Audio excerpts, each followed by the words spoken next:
Alright. Hi, welcome to the intro to the wonderful and crazy world of anime. Today we are doing our hangout with Jeremy and John, Yep. and we are officially on now. We're going to be talking about episodes 7 through 9, but we're also going to backtrack a little bit because some of us are not completely there yet. So even then, it'll be spoilers for you, Jeremy. Sorry. That's um, okay. I have a feeling I know some of the things. There's not a lot to spoil in 9, actually. Not really, yeah. It's not that much, really, honestly. So, basically, I would like to talk about what are your thoughts on the anime in general? What are some of the things that you're noticing, and like maybe what your favorite characters might be so far? So let's kind of do that in order. We can start with John. Let's start with you, just to get an idea of what you think of the anime so far. In general, I'm enjoying it. Still getting used to all the fan service. Wasn't expecting that in a horror anime, but I like that they're playing that and they're kind of playing the B movie tropes. It's very much a very B grade zombie movie as an anime. Can you explain what you mean by the B movie tropes for somebody who has never really watched like B movies or that sort of thing, just in general, so we can get an understanding of what you're talking about? Lots of sex, lots of gore. Basically just playing to the lowest common denominator in a lot of ways. I've noticed in the I usually watch the subtitled version, but I noticed in the dubbed version there's a lot of language, a lot of strong language. Hmm. So that would play into that as well. And there's also the standard stock characters, Yeah. which is more of an anime thing, but it plays into the B movie aspect as well because those have very stock characters. What would you say is a stock character that you've noticed Well, in anime? Takashi is very much the standard brooding bad boy. I Hmm. was happy to see they eventually gave him a motorcycle. Right. Yeah, he needed a motorcycle for sure. And Kodo Hirano is very much the typical, heavy-set glasses, geeky, until Uh-huh. he gets a gun. But then that gets a little more interesting. We can get into that. Yeah. He gets a little scary. Yeah, definitely. And Mirakawa is basically just there to bounce. Right? Exactly. All right, I'm not cool. really super clear on names. I'm not gonna Mirakawa, lie. Hirano is the Let's call her heavy-set Nurse guy. Boobs. I like Yeah. calling her Nurse Boobs, Oh, so that's okay. what Yeah, I don't get that. I'll call her. And the like Yeah. references like they grew and like I don't get that. Did you out of curiosity you did 1 through 3? Did you do that little beach thing? It was like episode 0 or something where they were No, at like the hut. actually an OVA. Okay, that's the other. But you jumped ahead of it, so that's okay. So now you'll have to like go. I mean, that will go at the end Yeah. of the show then. But Oh, I'm sorry. That That's no, no, because don't that worry. was Don't worry. whenever I Yeah, downloaded it, I had a hard time and it put that first. I was like, yeah. what the fuck? I A know, lot of right? unclear stuff. Yeah, no, especially since it doesn't have any of the story or anything, then it totally jumps over it. So yeah, like that's more of the OVA that's at the end of the show. So Man, what do you think so Japanese far? people have something else going on. What do you think of the anime so far? What are your takes on it, Jeremy? Like I said, all I've gone through was up to episode 5, and I'm gonna tell you this. How do I say this exactly? I went ahead. It was. I got the dubbed one, so it doesn't have the little. However, the first one episode was just subtitled. It wasn't dubbed, and I got some weird looks from my coworker. Just the lot. They're very expressive with their Yeah. voices, and whatever, and the flashing and stuff, and the changing the characters, and the dancing the little chubby dude does. And the thing was, is whenever I had watched with the only thing that I ever watched was like 2 things my brother showed me. I have no idea what they are, so I'm not gonna pretend. But I kind of that weirded me out because I don't know. At the time, I was like teenager. Yeah. There was two things. There was like one episode of Dragon Ball Z. I know that, and it was just them talking back and forth about what they were gonna do to each other for like 30 minutes, and then it was over. I had no idea the before and after that. So at least this one, like they almost stand alone. Like there's actually kind of a storyline, an episode going each time so far, instead of that's what I thought all anime was just them describing that it wasn't even their final form yet, or like that you have no idea what power I've been hiding, like surprise. I don't know. There's all that stuff. So this one has more of a better like the obsession with boobs. Like they are obsessed with boobs. Like I'm a guy, they're cool, but Jesus. Yeah, that's one thing. Okay, I'm glad you brought up. That's one thing that I think is really funny. It's like fan service versus the reality of like they're going through in the episodes and all of the plot and how serious everything is. I mean, you've got this whole issue with everybody's running from zombies. Particularly relevant at the beginning of 7. Right. They jump back and forth between those. Yes, and I'm glad you brought that up. That's a great segue into kind of like our recap because episode 7 to me was the really juxtaposing of the extreme fan service. I mean, you got crazy amounts of panty shots, you got crazy amounts of boobs, you got everything like just all over, and then it's cutting back and forth between that and then the reality is that little girl with her father. And so they really start putting on the feels, if you will, and start really driving that harsh reality and the sadness home. But I totally feel like it takes away from the story. You'll see it when you get to episode 7, especially episode 6 sets you up. Is there some point at which they're firing a 50 cal on a female? Yes. I was sitting and a customer walked up and I was sitting watching and I got up and he's like, "What are you watching?" And he's like, "Where they shoot the 50 cal on the." I'm like, "I don't know that part yet." Like, yeah. So that I guess his draw from the entire thing was they shoot 50 cals off of women.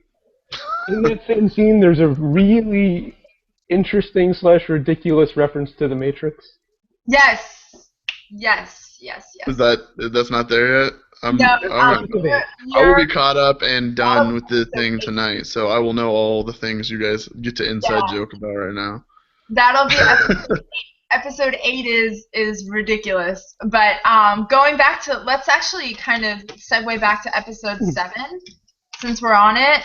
And some of the things that I really thought, like I said, the fan service versus the just depressing world and despairing world of the zombie takeover. And then I thought it was really hilarious how Hirano saves the day. Yeah. For me with Hirano, we were talking about this last time, remember, John? We were talking about how Hirano kind of is that guy that might be like the trench coat mafia kind of kid very much that you got to be afraid of. And probably the zombie invasion was a good thing for him. Yeah. It gave him a the rest of the world, but it kept him from, killing people who were actually alive to begin with. Right, exactly. I mean, at one point he even said, what was it? I think 2 episodes before, where he's with the teacher and he's talking and he says how he says to him that I can kill live people or I can kill dead people. It really kind of doesn't matter at this point because the whole world's crazy and there is no normal anymore. You know? I realized how troubled he was. Yes. Up until then, I just thought he was a geek who accidentally learned to shoot by playing video games. Right. And then we found out in the previous episode that he's a freaking NRA member. That's like, you're going to find this out, Jeremy, that has studied in the United States, and he learned how to shoot. And very, very well. Very, yeah. Wasn't it like the survival school or whatever? Because it showed that in the OVA thing. Oh. Yeah, he I think it might have been a survival school that he went to, but I'm not really sure. Yeah. But he's so like, I do know what you're talking about, just not in the same way you guys are talking about it. Yeah, and you vaguely know because of that. But in general, overall, I would say like Hirano is one of the most interesting characters to me because he's got this whole backstory with his parents, and clearly like his parents neglected him or something, because his mother is like a fashion designer and his father is, I don't remember what, but really like. But they really are? I thought he was just like talking shit. Like, right, that's what Takagi says, is like, oh yeah, right, and if it was a manga, then your grandfather would be like a boat captain or something. He's like, yeah, he was. So I think it's funny how they kind of make fun of themselves in some ways with going to like taking little references and being like, oh, you know, if this were a manga, it would be like this, or like, oh, this is that only happens in anime. Life, you know? Huh? Or that only happens in anime. Which exactly. They said that 3 times. Yes. That's something that I think is really funny, is that you'll notice like it kind of switches between that. And then I also liked the fact that Ray was trying to be like, oh, we're all human after all. And like, you know, she was trying to be all like happy, and that like little moment of happiness that she had where they were going to save the little girl. Mm-hmm. And now we're introducing a very major anime trope. Mm-hmm. So you'll see Jeremy coming up in this episode. There's an introduction into a very, very common theme that's used in anime, and it's called lolicon. And it's basically the sexualizing or attraction towards little kids. Well, thank you for introducing me to that. Pretty, you know, funny story, you know that in the UK some guy got in trouble for that? It was illegal possession of child, I'm just saying. Like, he was the first person cartoons depicting children. Yeah, like, I don't know what it is. There's something clear, like, it's really interesting because you go like WTF Japan, like seriously. There's quite a few anime that we'll get through other ones, and you're gonna say like, wow, there's some seriously, for lack of a better word, fucked up shit in Japanese anime, and like not just anime, because it reflects a lot on the culture as well. So I think that's really interesting, and it says like a lot as far as the imagination and the creativity, but also the awkwardness of it. Perversity, you know? Jesus, little kids. Yeah, that's something that I think I really wish that somebody who's from Japan would like explain to me the whole nosebleed thing. Really, like, what is it with every single time you see boobs, you see like panty shots, you see something, whatever, you know, and then the guys are just like nosebleed all the way down. Just an easy way to visualize it, like the throbbing vein. That's another trope. Yeah, they're just so intensely aroused and high blood pressure. Yeah. Their nosebleeds. Yeah, and that's something that I never really understand. To be honest, Japan people from Japan, I'd have so many questions for regarding their culture. If you ever get one, just let me know. It's one of the things that, so I think after this I kind of want to do like a little recap of our hangout video, and I want to say like, hey, somebody who's Japanese who can explain these things, because I really would like to know. Good Lord, yes. I think that's something that also as a culture, for us as a Western culture, comparing the reactions and everything, it's not something we understand. And it's something that I think also turns Western culture off, you know, to appreciating and getting into anime. Because in general, when you have something so bizarre to us as a reaction, it really throws us off, you know, as far as if we were to consider taking it seriously, you know. Well, I don't know. Like, I mean, anime is one thing, but like a lot of their culture seems like to take things that we would do and just go run the gamut with it. Just, I mean, action movies, the adult industry, that shouldn't even be.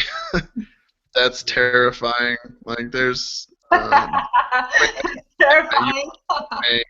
and it transfers over, but Yeah. Japanese culture in general, there's some quirks. Well, in my hypothesis, Society, because the thing is you think about like Roman society and stuff, they were like boy children and and brothels and things like that. So with Japan, maybe Japan is, huh? with Japan, I think, and this is just a hypothesis, it's a very controlled culture. You don't show a lot of emotion. It's very It's, restrained. a lot of Absolutely. rules, very restrictive. So I Yes. think Oh yeah, I saw that in it's most. a pressure valve. Yeah, I would say as somebody, I'm half Asian, so I can understand that whole restrictive culture, that restrictive nature. The emotional part that's lacking in general with Asian families and that sort of thing. And so that's something that I think really transcends into manga, and then you can start to recognize that and say, okay, this is kind of the way the culture and the way the family structure works, and that's also shows how people don't really express their emotions, And and everything is as an internal dialogue. Like for instance, perfect example, Takashi's a total internal dialogue person. Like we don't really see very much from him, and I think of him more as another traditional anime trope that we can start talking about is tsundere. Tsundere is basically a character that is very stoic in general and doesn't show a lot of emotion. But then you'll get bits and pieces, and as the character develops, you'll start to see more from him, and he'll have more emotion. And especially through episodes 7 and 8, you really start to see him developing more emotion. Episode 7, when he saves the little girl, is more to me where he's starting to show a lot more of his emotion and showing a lot more that he actually has a personality, actually cares. Because in general, he seems kind of like a douche. and also getting into another trope, the harem. The Yes. person at the center of the harem Mhm. doesn't have a personality because it allows the viewer to put themselves in that place. Yes. And unfortunately, I was hoping the harem would kind of fade after 6 because they really went overboard with it. Ended up coming back, unfortunately. Yeah, and that's something else you'll see, Jeremy. So the other thing that we're talking about now is harem, and I don't know if you know the word necessarily, but basically it's one guy and a bunch of girls. Hmm. And this is also another really common trope with anime. You'll see that time and time again. There's very few anime that really don't have that driving factor. You'll even see it in certain types. Like this anime genre is more of a horror, maybe even shonen in some respects. Definitely. Meaning like it's action and it's appealing to a certain age demographic. So ideally, what they're trying to do is teenagers to early 20s. And then it also has some aspects of seinen, which is when if you hear seinen, seinen means that it's an adult style anime. So you're having more mature um, subject matter come through. And we're gonna go into some much more mature anime. I mean, this one just touches on some things, but it doesn't really get into the deep emotional character development. This is more, to me at least, as a great intro because it introduces you to all the different tropes, but at the same time doesn't give you too much to think about in terms of the characters themselves. It's more of a think about the story, think about how maybe the plot develops and how you would react in the situation and that sort of thing, and the breakdown of the world, than thinking more in terms of the characters. So, what did you think about episode 7, John? It was interesting. I think there were a couple of conveniences. I didn't really understand why they just killed Alice's father out of nowhere. It seemed like Actually, that was a deliberate convenience to get her with the main group. It was just getting him out of the yes, equation as fast as yes. possible. Yeah, I think that I agree with you in that respect because I think they wanted to maintain that kind of small group, but also at the same time, if they introduced another male character, it would also throw off the balance, you Yeah. know, because ideally what we're focusing towards is a harem, Hmm. like you said. So, yeah, I agree. I think in some ways it makes sense why they killed off the father, just because it goes in line with the whole desperation, and it Okay. goes in line with the feeling that people don't really have any other option Mhm. other than to go towards this level of brutality, you know, Yeah. and give up their morals along the way. So that was the only thing that I could think that made sense with regards to killing off the father. You know, But and the he, guy was saying, "I'm sorry, I'm sorry, I'm sorry," as he's killing him. You know, but he's still killing him. but he could have done at least something that was could have been a little threatening, just to cause a knee-jerk reaction that got him killed. Just add a couple of Yeah, seconds. yeah, they could have done some other things for that. I agree for sure. And I thought that was also really interesting also with how Takashi put the flower on the father's Yeah, that was a body, good touch. symbolize how he's developing as the Mhm. character, and Yeah. his emotional, you know, side, if you will, is developing. So it So seems like at this point I've just kind of gotten to right before some actual stuff happens. Yeah. yeah, Right. you're still right now where you're at. I'm trying to remember in episode 5. What Five is is the the last thing one. that you saw? Uh,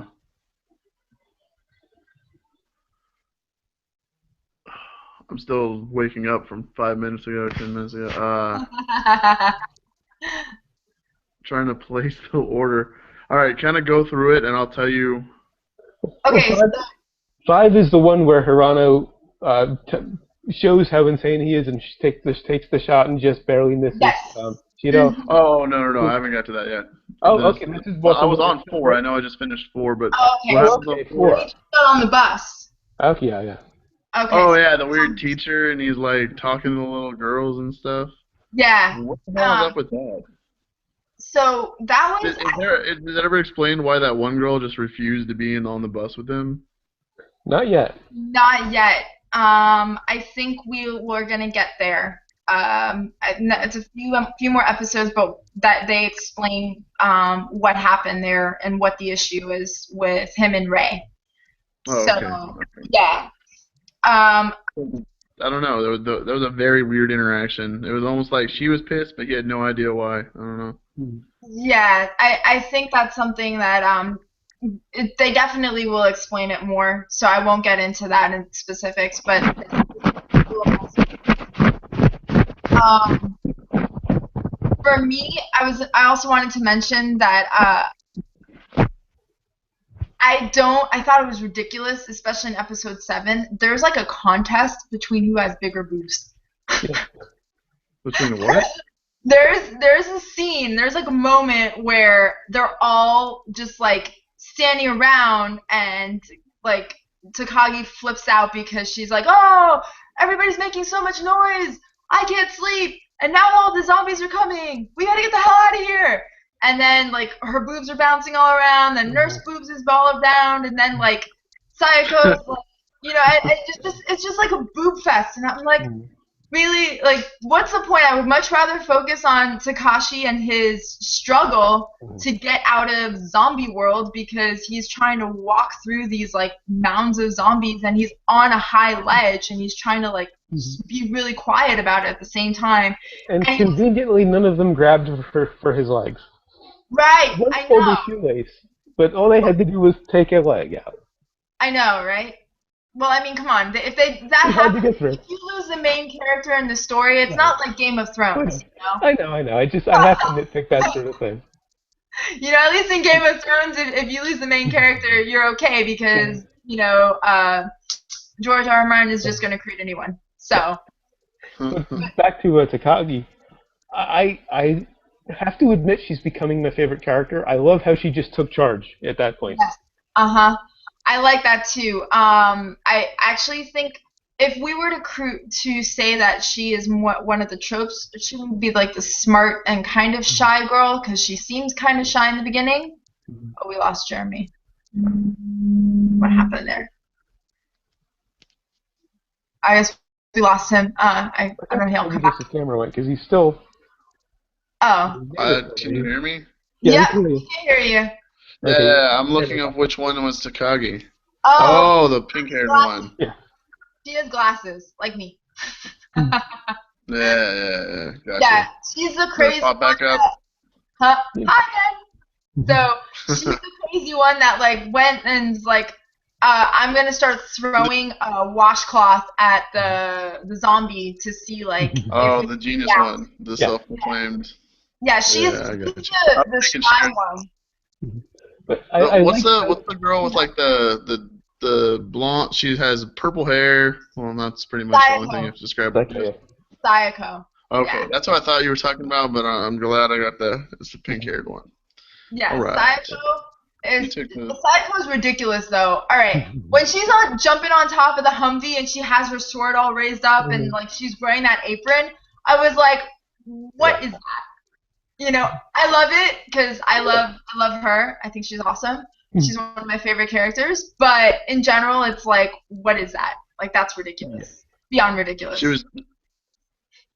I don't know. She doesn't seem to have the boobs all the other characters have. So. Well, wait for it. Oh. That's all I have. Episode 6 gets really interesting in that whole. Episode 6 is the beginning of like all it is like straight up softcore.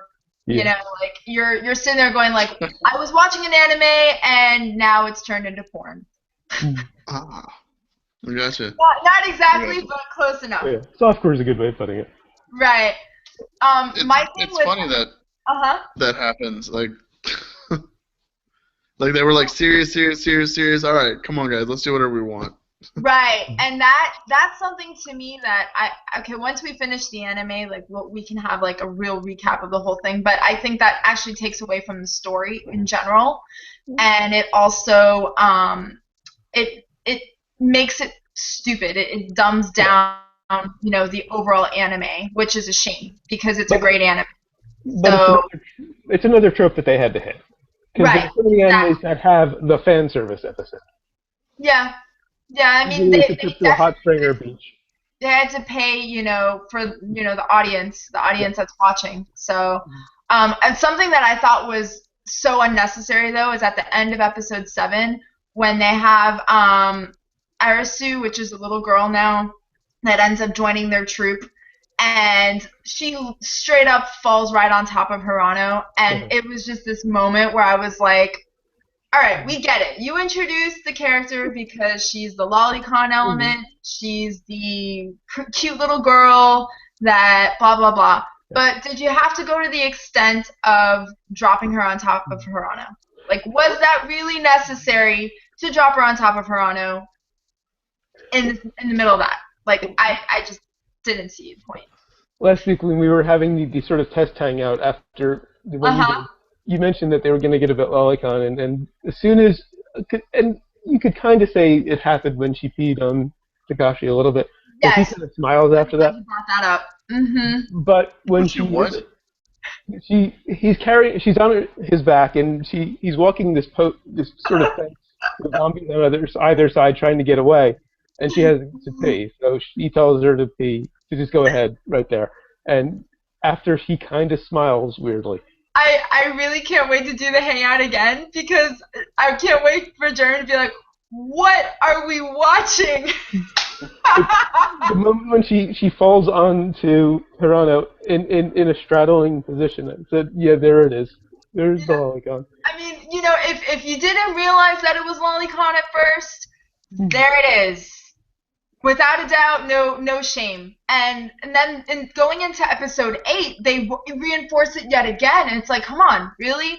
We get it, With That's a weird shot. Huh? That was a weird shot at the beginning. Yeah. Well, I think they kind of, I don't know, they're making it like a relationship between her and Hirano, which is clearly, where I saw that it was going from the get-go. But And, okay, there is a straight up upskirt shot on right. The Alice. little girl. Yeah, Yeah. You'll see it. You'll and get there. I watched it on Hulu, some subtitles, and they whited out. You know, they use these kind of white bars to censor things occasionally. Uh-huh. Watched the dubbed version, and it looks like she's wearing these kind of black shorts like Takagi had in the previous episode. Right. And then they establish shortly thereafter that the pair of underwear that the title of the episode was written on were hers. So she wasn't actually wearing anything when that upskirt happened, but they had to put something black there, to, obviously, because they couldn't show it. Why even put the shot in the first place? You know, these are the questions that we should definitely ask the studio, and we should ask the writers and be like, really? I don't know about that. So, I have a feeling the FBI would never want to look on these guys' laptops. Probably not. Like, ever. That's a threat in the bureau. They're like, no, you want us to send you to anime writer laptops? The guy's like, no, I got this. They're a couple hours late. I'm good. Except for that one guy. You know that one guy's there like, yeah. so let's talk a little bit about episode 8. I actually called this episode, I named it, "The Grass Isn't Always Greener on the Other Side of the River." They were all focused on getting to the other side of the river. I don't know if, well, you haven't really got there yet, but when they were on the bus, they're talking about how all their families live on the other side of the river. So they're trying to get over all the bridges. You'll see coming up, episode 5, I think, episode 6 definitely is when you really see it, how they start shutting down the bridges, and effectively the entire country is going into martial law. So you'll see how, and what I really loved with episode 6 and even going into 5 is how they started to show that broad overview of what's happening in the world. You're going to see, like, Is that like the one where is that where the girl and the man, I'm bad with especially Japanese names. I can't. No, don't worry. The girl and the guy that go off by the group and then she gets like mugged by the big dude. Yes. Yeah. Yes. So that's is that episode 5? Huh? Is that episode 5? I think that might might be be so maybe I didn't see episode 5. Go ahead.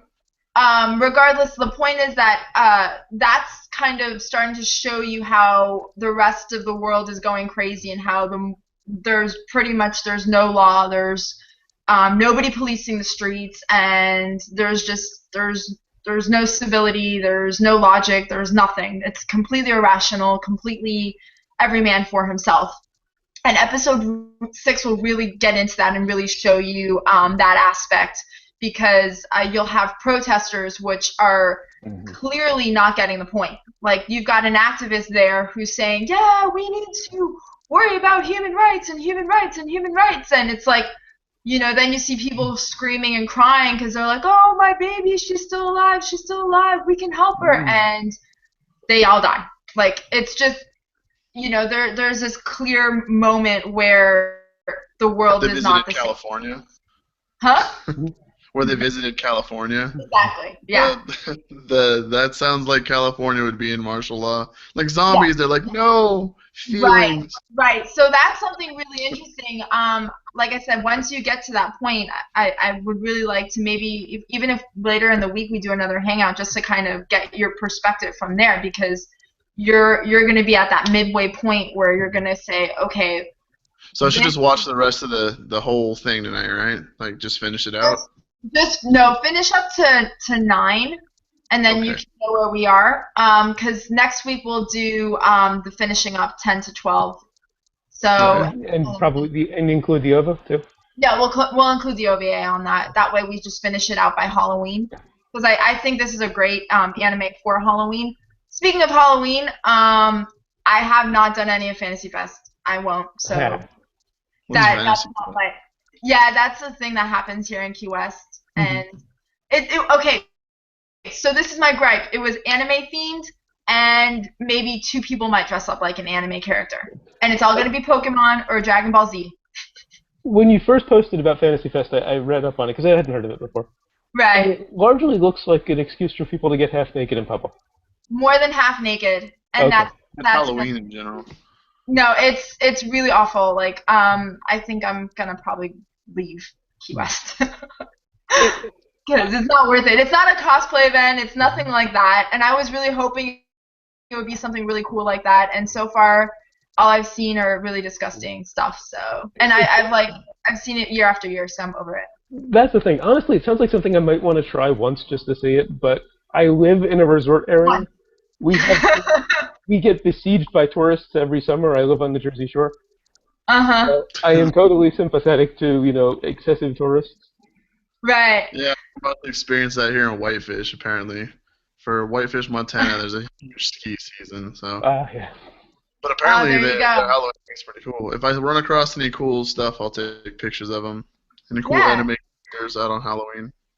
Yeah, for sure. I mean, that was something that I was hoping they would have more like anime-esque, and even the poster doesn't look it.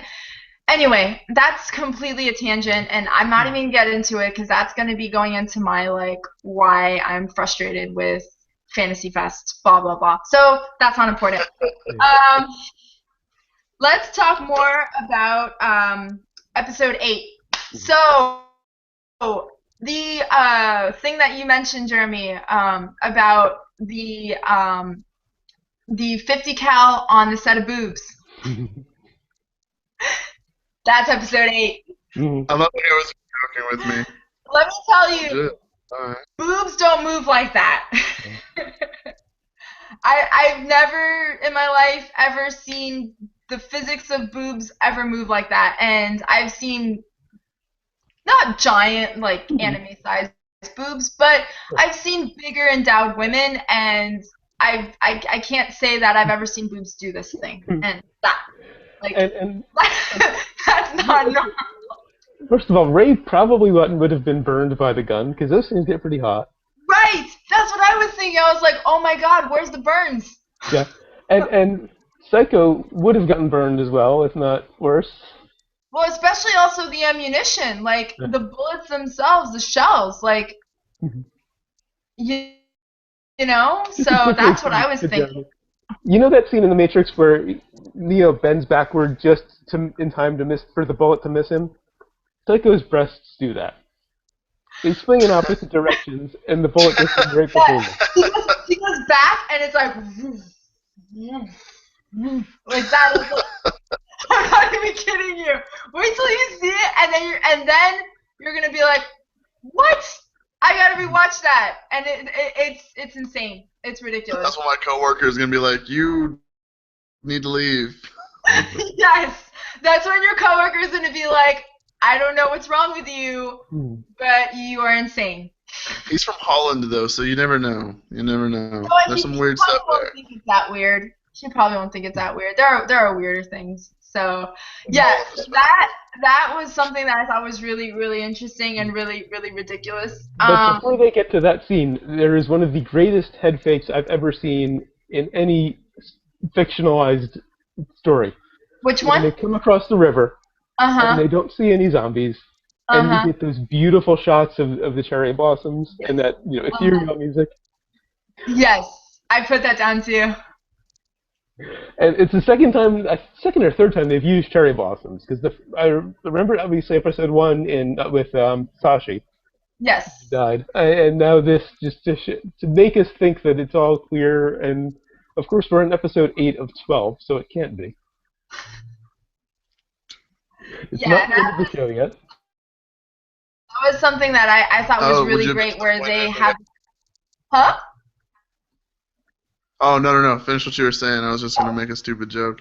I was going to say, the point where what you were talking about, too, is that they have this whole, like, really happy music, and Ray says, like, oh, we haven't seen one. Let's enjoy this moment, blah, blah, blah. Like, and then all of a sudden, Hirano screams out, it's them! And then it's like, boom! And it's like, quick change, the music, like, everything. And that part I thought was really well done. To kind of change up the mood, especially as the audience is like sitting there, and then you start to think like they get a reprieve, and maybe they don't.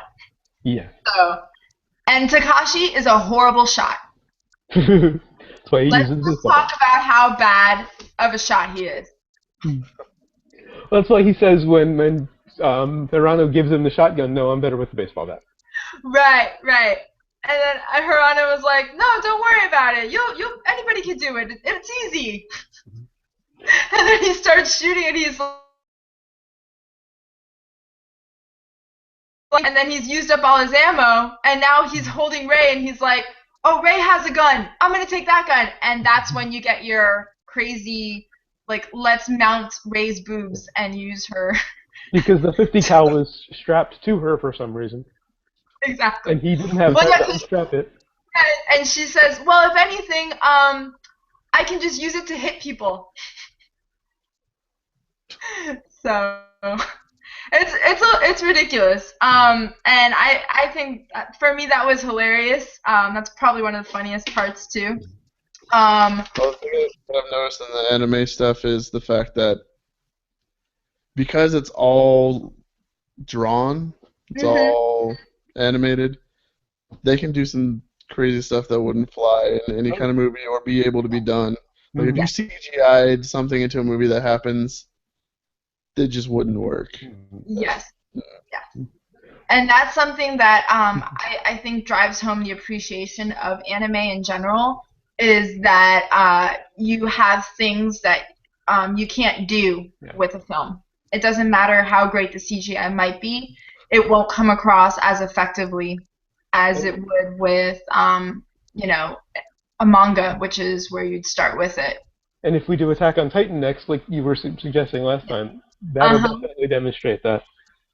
I think I think that's probably where we're gonna go through Okay. next. I That'll think really Attack on demonstrate Titan stuff you couldn't is get away with in live action. yes. You would definitely get tons of action. You get tons of character development.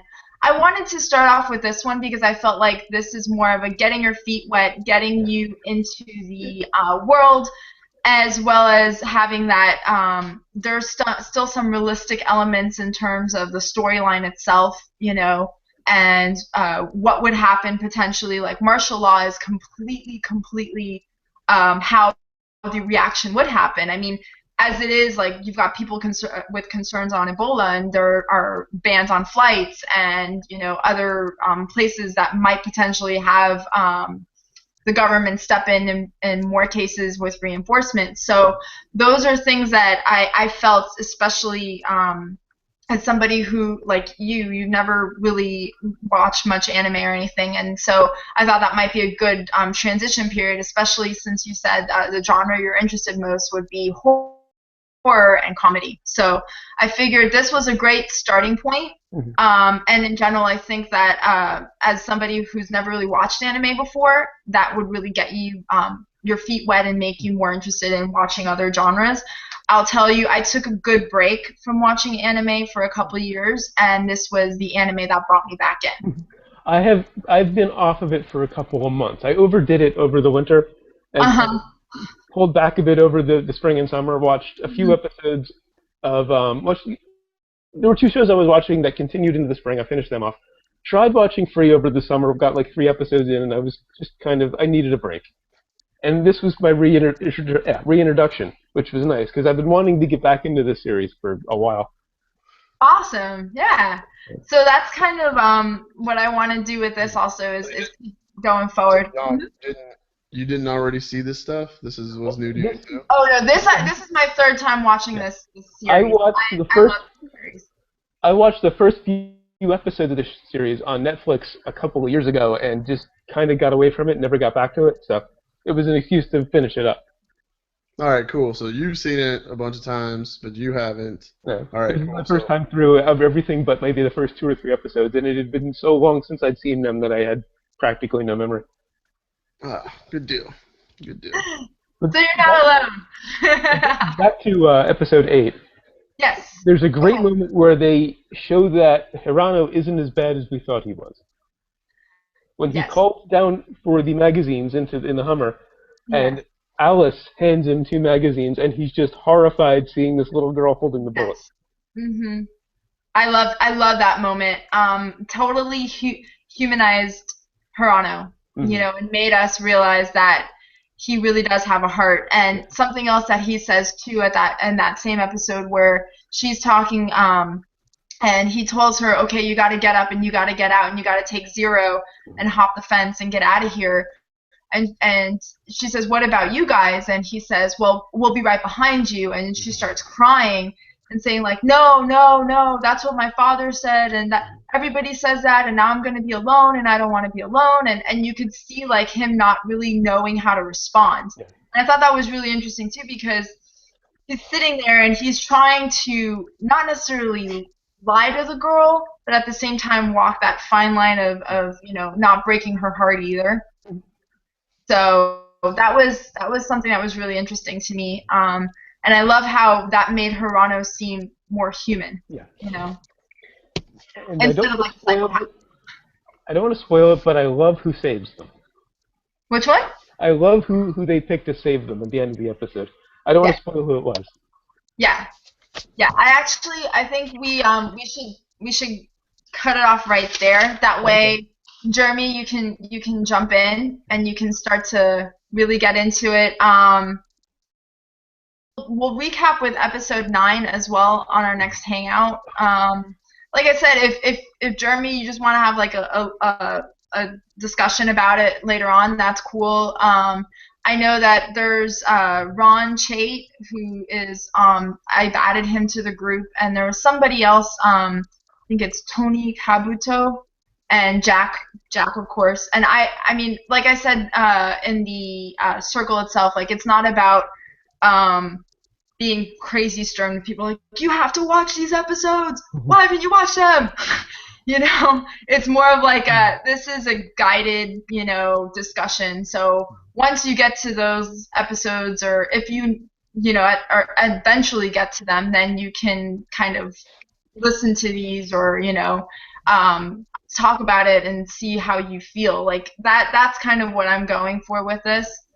And I'm also trying to discuss more in terms of what you'd find in anime in general. Like we were discussing now, the different characters. They're very stock characters that you'll see in a lot of anime. And as we continue to go through other shows, you'll start to recognize these, I would say, tropes, and also recognize the different plots and tools that are used and the twists that they use in general. Like I profess to not be, any sort of expert at all. I just really enjoy anime and I love anime, and there's just certain things that I've recognized, and I think that helps viewers in general, to kind of guide them and to feel like, okay, now I know what's going on and now I can see. And it also will help you to kind of filter out all the anime that's there and what would be really best suited for you and what you'd like. So I apologize for not keeping up. No, don't apologize at all. It's not. I also caught up. Don't worry. I figured you'd get there when you can because you were moving. You told me. So, and I knew John was on board. So, and my first hangout totally did not work out like a hangout, which I thought was hilarious because I'm like, there's a dot on my nose, and now there's nobody, and I'm just talking into a camera. So this is much more successful. So yay! Massive improvement. Yeah, massive improvement for sure. So all right, guys. I don't have very much else to add. Go ahead, John, Jeremy, whatever you want to add. Well, no, there was just one other note in my notes that I wanted to mention. In the dub, Metakawa, Nurse Boobs, refers to Rika, the sniper, who she is friends with, as her girlfriend. Yes. That's not in the subtitles, so they sort of state the implication. Because it's very heavily implied that they're together. You say that because to me, I'm not sure if they're saying that it's her girlfriend or in the way that like Westernized. Either way. We would say like, well, Western people, we would say like, this is my girlfriend, like as in my friend. It doesn't necessarily mean anything, but it's more prevalent in the subtitles. There is a very strong implication that they are more than friends. Yeah, I kind of got that. Huh? It's a female thing. Yeah. Yeah. I'm pretty sure I know what you're talking about. Did you see the scene at the beginning of 5 with the 2 snipers at the airport? I don't think Yes. he's gotten there. The Oh, you female did? sniper. No, yeah. It's The sniper and her fodder. yeah, the Yes. female sniper and nurse Uh-huh. boobs are very Oh yeah, everything she said it trying was to be her together. friend. Yeah. Yeah. And I'm not gonna lie, I saw that OVA thing and there was weird stuff. So Oh, okay. Yeah. yeah. Yeah. I know what So, you're talking about. Just things that yeah. I And like so the fact that's that yeah. I I like actually the I wanted to hold off on that because I was like, well, maybe we'll discuss that more in the OVA. But I Okay. actually am glad that you brought that up, just because it also shows, even though, and this is something to me that's really interesting, is that even though culturally, at least within each other, Japan seems more restrictive, they also seem more open when it comes to what they put in manga. Yeah. You know, so they're way more open to other ideas Yeah. than maybe what we would see traditionally. It's sort of a pressure It did valve, okay right? in They Japan. can. Sorry? I think their media is kind of a pressure valve where everything they can't really express in Yes. real life gets put. Yeah. Case in point, something like Dead Man Wonderland or Elfen Lied or any of those, which we'll get into some more. I want to get more into like really dark horror, you know, with like serious drama, serious character development, serious like you might just cry your eyes out. Oh, well, and this is down the road, but if we want to get into Cry Your Eyes Out, maybe think about Grave of the Fireflies. Oh, yeah, that one definitely. I think we should do maybe a movie night. Well, yeah, And there are then definitely some movies we need to cover too. Huh? We need to cover some definitely need to cover some movies, some Miyazaki, Yeah, and you know, for sure. Akira, Ghost in the Shell.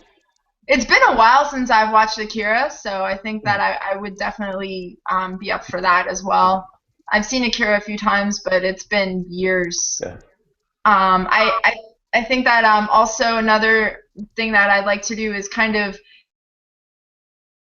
with how everybody's feeling to kind of figure out what anime we should go to next and what genres we should look into. I'd like to maybe go more into slice of life genre as well. Yeah. You know, which I think is really interesting.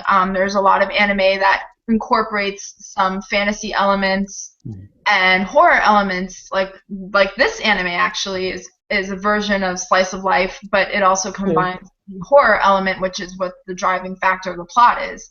So we can kind of go in between the two, you know, and even go into supernatural elements or, you know, comedy, that sort of thing, like strictly comedy, because there's some great slice of life comedy, horror, like Is This a Zombie? It's like one of my favorites. So, but anyhow, about anything else on episode 8 or in general? That pretty much covers all I have. What about you, Jeremy? Anything else you have to add?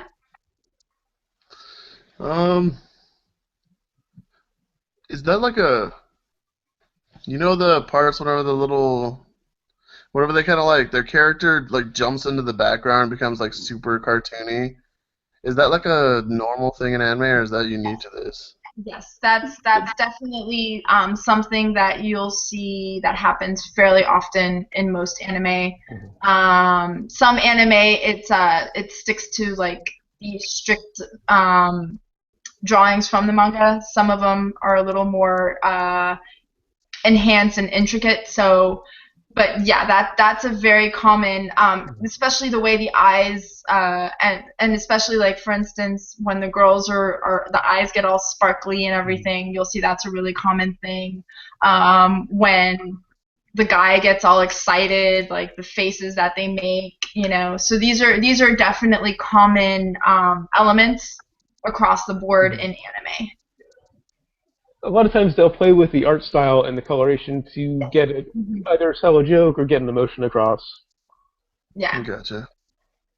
So yeah, I thought that was weird. Like they like stand in and then they jump back and explain some kind of thought process. Yes.